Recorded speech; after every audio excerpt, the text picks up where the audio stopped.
प्राचीन काल में चंपापुर नामक नगर में मोरध्वज नाम के राजा राज्य करते थे।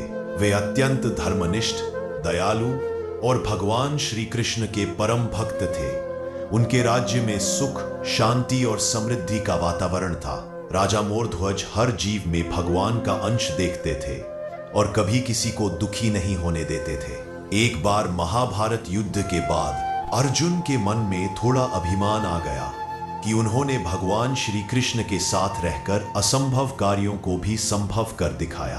भगवान ने सोचा, अब अर्जुन के अहंकार को दूर करना आवश्यक है। वे अर्जुन को लेकर मोरध्वज के राज्य की ओर चल पड़े। रास्ते में श्री कृष्ण ने एक सिंह का रूप धारण किया और एक शिशु हाथी पर झपट पड़े। अर्जुन ने तुरंत बाण चलाकर सिंह को रोकने का प्रयास किया, परंतु हर बार वह असफल रहा। तब भगवान ने कहा, इस सिंह को केवल किसी सच्चे भक्त का बलिदान ही शांत कर सकता है। दोनों मोरध्वज के महल पहुंचे।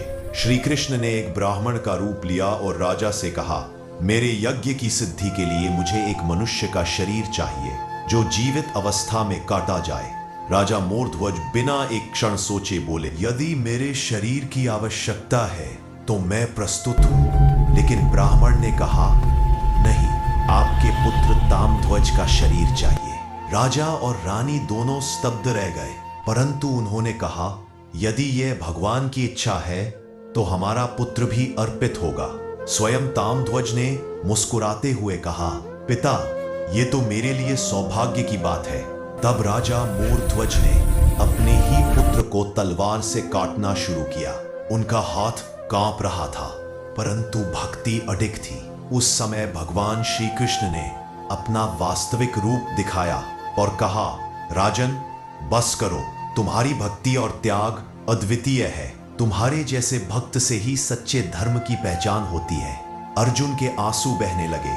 उन्होंने समझ लिया कि सच्ची भक्ति केवल युद्ध या पराक्रम में नहीं, बल्कि निस्वार्थ समर्पण में होती है। भगवान ने मोरध्वज के पुत्र को जीवित कर दिया और कहा, हे राजन, तुम्हारा नाम सदा अमर रहेगा। जहां जहां भक्ति की बात होगी, वहां तुम्हारा नाम भी लिया जाएगा।